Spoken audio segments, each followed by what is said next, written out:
हमारे heart of Mumbai news channel को subscribe करें और बेल आइकन दबाना ना भूलें।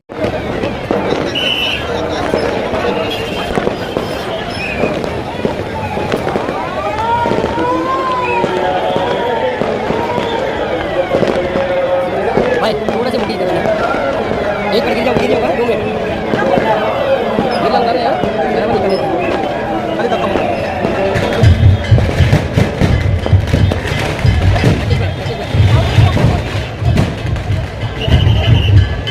गाड़ी पे ना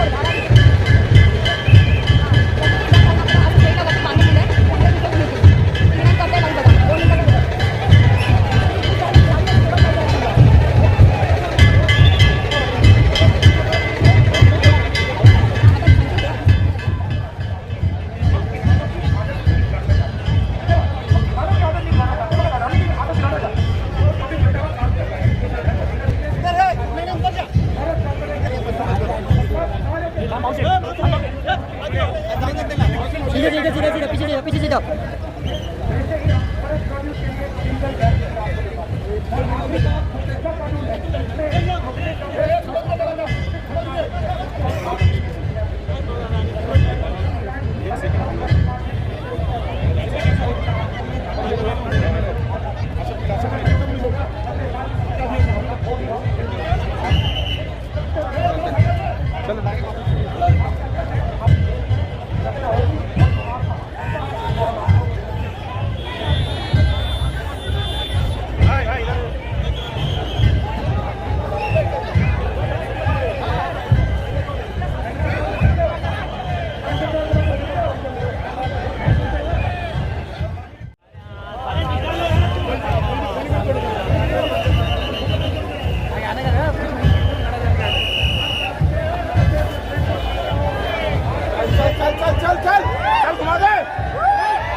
ये धक्का मत मारे।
तो लिया मेरा, मेरे को दे दे। ओ एक मिनट दो मिनट।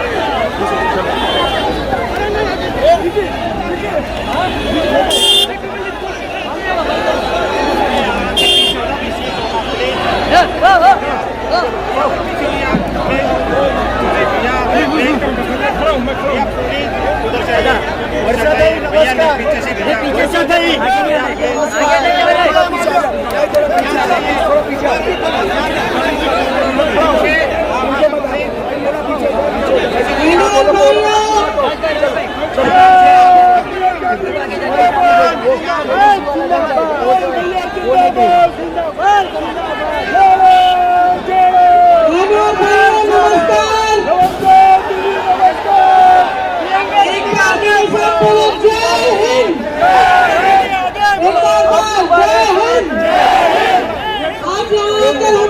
बहुत खुश हैं और राहुल जी की 6,700 किलोमीटर की भारत जोड़ो न्याय यात्रा खत्म हो रही है। इससे पहले 4,000 किलोमीटर की इन्होंने पैदल यात्रा की। ये यात्रा उन्होंने इसलिए की ताकि इस देश की आप असलियत समझें। आज हमारे देश की जो असलियत है उसको समझना बहुत जरूरी है। तो ये पूरी यात्रा जो है ये आपको जागरूक बनाने की यात्रा थी। आज हमारे देश में जनता की जागरूकता पर सबसे बड़ा आक्रमण हो रहा है। इसका मतलब है कि आज के दिन में जो आप मीडिया पे देखते हो, जो आप बड़ी बड़ी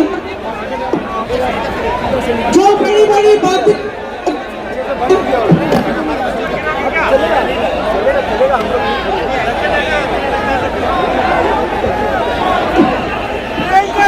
आगे बढ़ो।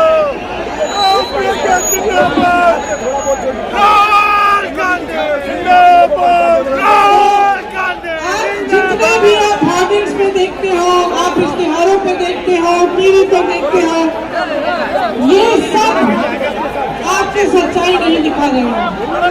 तो जब हम सच्चाई को समझने की बात करते हैं, जब हम जागरूकता की बात करते हैं, तो हम ये बात करते हैं कि आपका अपना अनुभव क्या है, आपके जीवन के संघर्ष में पिछले 10 सालों से क्या परिवर्तन आया है।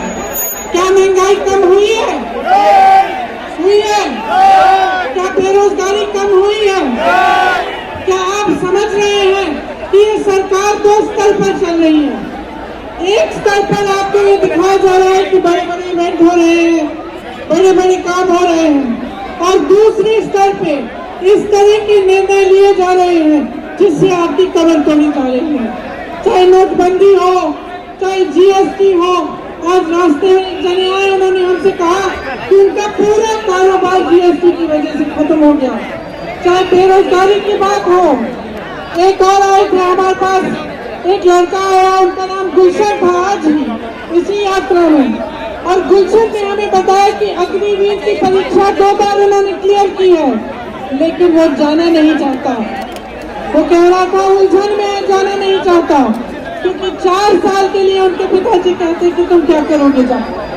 तो आज जो सरकार निर्णय ले रही है युवाओं के लिए, रोजगार के लिए, जिस तरह से पेपर लीक हो रहे हैं, जिस तरह से हर स्तर पर जो निर्णय लिए जा रहे हैं वो आपके खिलाफ लिए जा रहे हैं, गरीबों के खिलाफ लिए जा रहे हैं। दूसरी तरफ आप देख रहे हैं कि बड़े बड़े उद्योगपति क्या कर रहे हैं। आप देख रहे हैं कि पूरे देश की संपत्ति उनको दी जा रही है। आप खुद इसका अनुभव कर रहे हैं।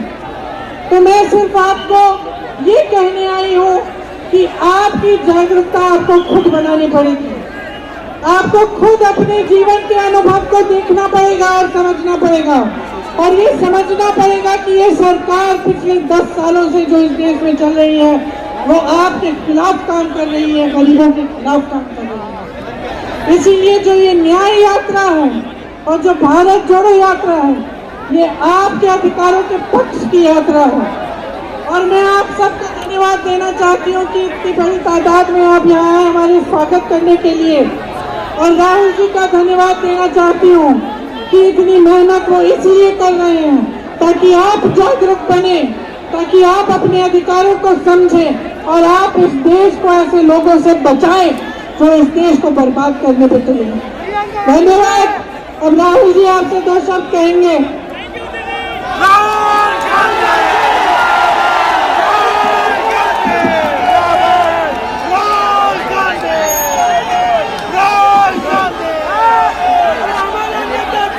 नमस्कार, कैसे हैं आप लोग? ठीक है? अच्छा, थोड़ा शांत हो जाए, शांत हो जाए, थोड़ा आसान हो जाएगा। पिछले 7 दिन से मैं भाषण दे रहा हूं, तो थोड़ा शांत हो जाए।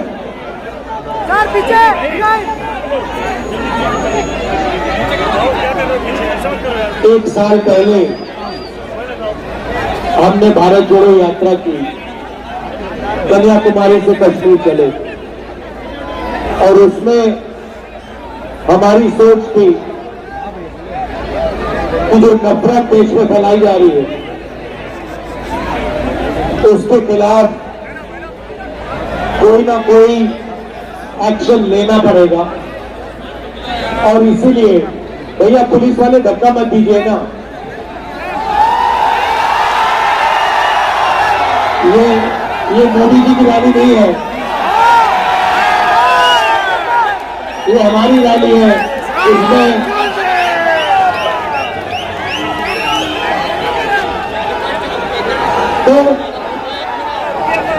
तो हमने पिछले वाले यात्रा में नफरत के बाजार में मोहब्बत की दुकान खोली,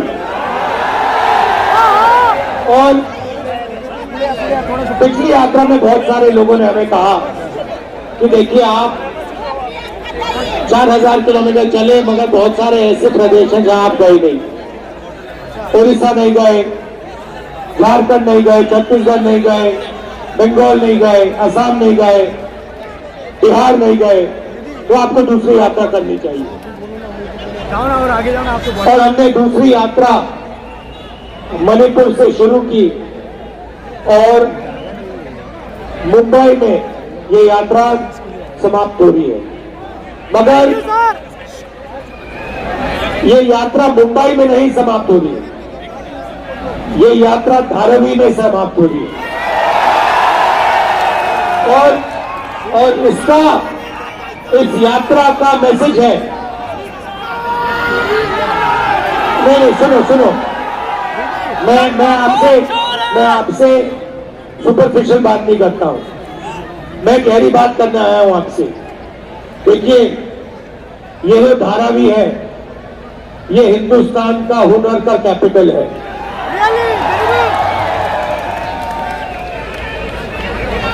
जिसको हम स्किल कहते हैं, हुनर कहते हैं, जिसको जुगाड़ कहा जाता है, ये इन चीजों का कैपिटल है, राजनीति है हिंदुस्तान में हुनर की। और शुरुआत हमने कहा कि मणिपुर में, क्यों?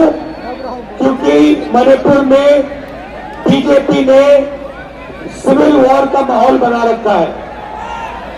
भैया पुलिस वाले धक्का मत दो, कुछ नहीं होने वाला।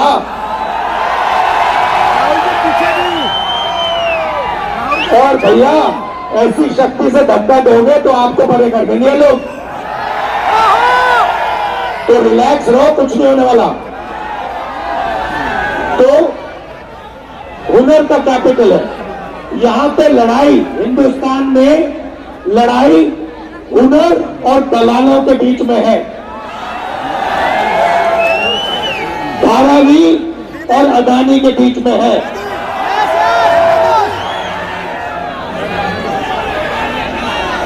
और इसीलिए यात्रा में हमने न्याय शब्द जोड़ दिया। अब पूरे हिंदुस्तान में गरीबों के साथ अन्याय हो रहा है, किसानों के साथ अन्याय हो रहा है, मजदूरों के साथ अन्याय हो रहा है। जहां भी हम देखें वही 2-3 नाम दिखाई देते हैं, अदानी अंबानी, अदानी अंबानी, अदानी अंबानी। ये धारावी जो है, ये जमीन आपकी है, आपकी मेहनत की जमीन है। अब ये जमीन वही दलाल लोग आपसे छीनने की कोशिश कर रहे हैं। और अदानी के पीछे देश का प्रधानमंत्री है, अदानी अकेला नहीं खड़ा है, अदानी के पीछे देश का प्रधानमंत्री खड़ा है, देश का प्रधानमंत्री खड़ा है।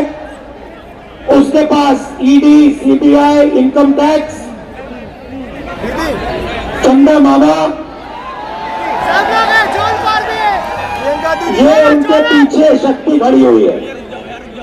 क्या ये इन्फोर्समेंट डायरेक्टरेट नहीं है, ये एक्सटॉर्शन डायरेक्टरेट है। आपने देखा होगा, कल मैंने प्रेस कॉन्फ्रेंस किया, देखा आपने, दुनिया का सबसे बड़ा एक्सटॉर्शन रैकेट हिंदुस्तान की सरकार चला रही है। हजारों करोड़ रुपए नरेंद्र मोदी की पार्टी को बॉन्ड्स में दिए गए। क्यों दिए गए? 3 कारण हैं, 3 तरीके हैं। सबसे पहला, कंपनी के पास बीजेपी के लोग जाते हैं, इन्फोर्समेंट डायरेक्टरेट की, ईडी की इनकम टैक्स इंक्वायरी शुरू होती है। उनके महीनों बाद ये कंपनियां बीजेपी को बॉन्ड्स में पैसा देती हैं और फिर इंक्वायरी आस्ते आस्ते आस्ते खत्म हो जाती है। यह है पहला तरीका, यह है मोदी का पहला तरीका। दूसरा तरीका, कंपनी के पास जाते हैं, कहते हैं देखो धारावी में प्रोजेक्ट है, तुम लोगों को हम प्रोजेक्ट देंगे, रेवेन्यू शेयर बीजेपी पार्टी को देना पड़ेगा, पार्टनरशिप आप हमारे साथ कीजिए, धारावी की जनता को हम परे करेंगे, पुलिस का प्रयोग करेंगे, जो आपको धारावी के रीडेवलपमेंट से पैसा मिलेगा उसका परसेंटेज आप बीजेपी की बॉन्ड्स में दिलवा दीजिए। ये दूसरा तरीका। और तीसरा तरीका, सीधा जाके कंपनियों से ये हफ्ता लेते हैं। ये है 3 तरीके नरेंद्र मोदी के भ्रष्टाचार के। अब मैं आपसे सवाल पूछना चाहता हूं, हिंदुस्तान में पिछड़े वर्ग के कितने लोग हैं? 50% है पिछड़े वर्ग के लोग हिंदुस्तान में। कितने हैं? 50% है। दलित कितने हैं? 15%। आदिवासी कितने? 8%।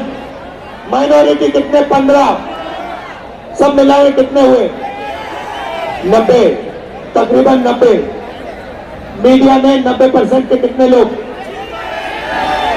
मीडिया में 90% के कितने लोग?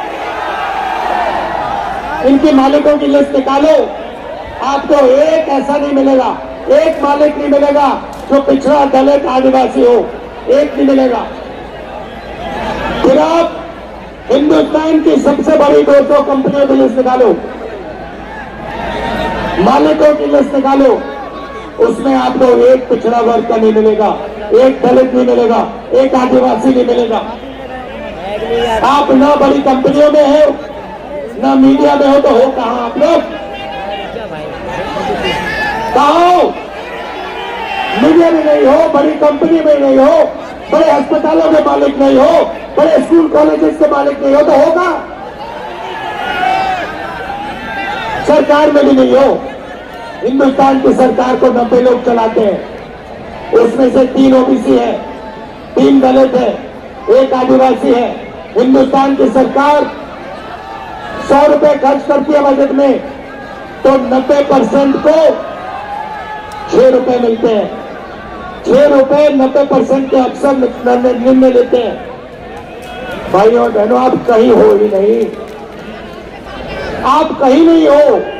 आपको कहा जाता है, आपको कहा जाता है भारत माता की जय बोलो।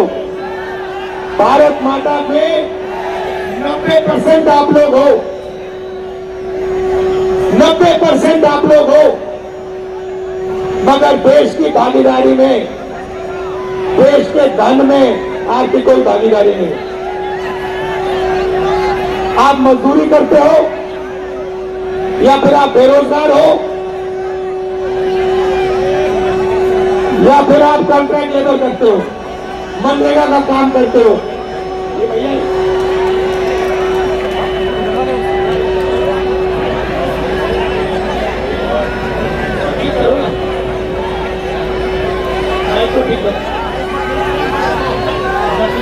हेलो, तो आप लोग कहीं नहीं हो।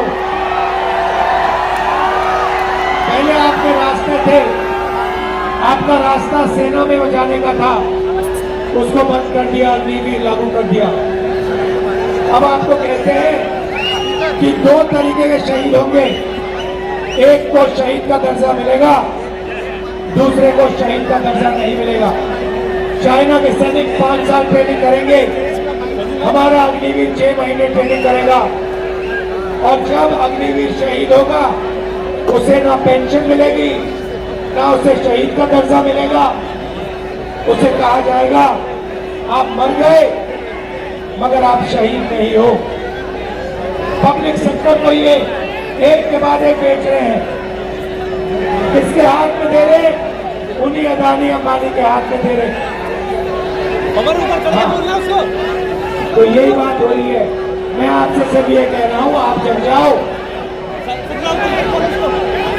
आपको लूटा जा रहा है, 24 घंटे आपको लूटा जा रहा है और आप देखते जा रहे हो। मैनिफेस्टो में हमने क्रांतिकारी काम करना है। पहला काम जाति जनगणना, इससे सबकी गिनती हो जाएगी, सबको पता लग जाएगा किसकी कितनी आबादी। उसके बाद इकोनॉमिक सर्वे होगा, फाइनेंशियल सर्वे होगा, हिंदुस्तान की सब संस्थाओं का सर्वे होगा। सबको पता लग जाएगा हिंदुस्तान के धन में किसकी कितनी भागीदारी है।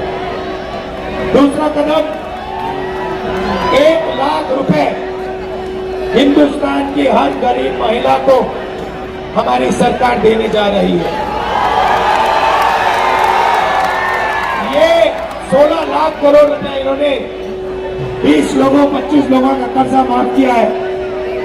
ये हर रोज अरबपतियों को धन देते रहते हैं, बांटते रहते हैं।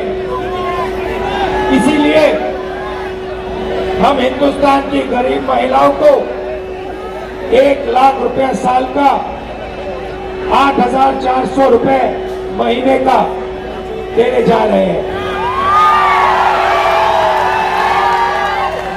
आखिरी बात मैं आपसे कहना चाहता हूं, देखिए ये धारा भी आपका है, ये आपका है और ये आपका रहना चाहिए।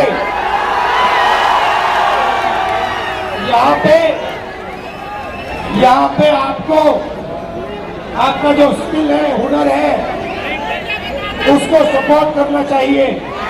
बैंक के दरवाजे आपके लिए खोलने चाहिए और यहाँ पे इंडिया का मैन्युफैक्चरिंग सेक्टर बनना चाहिए। ये है सच्चाई। ये दावा भी मेक इन इंडिया है। ये है मेक इन इंडिया असली। और ये सोचते हैं कि देश दलालों से बनता है।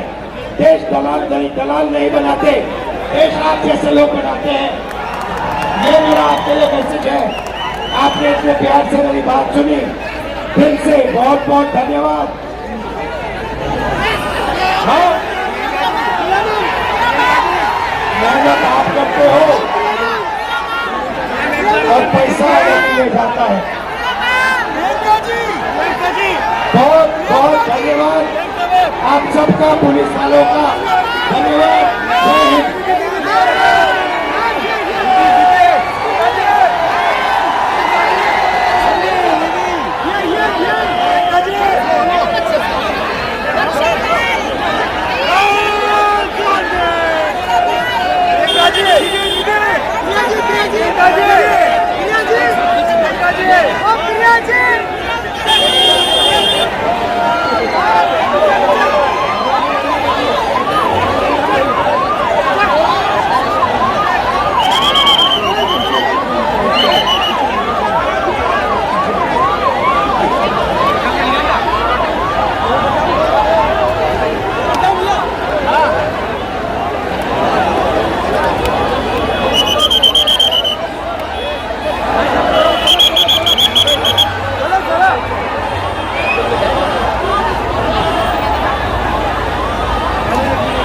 एक मिनट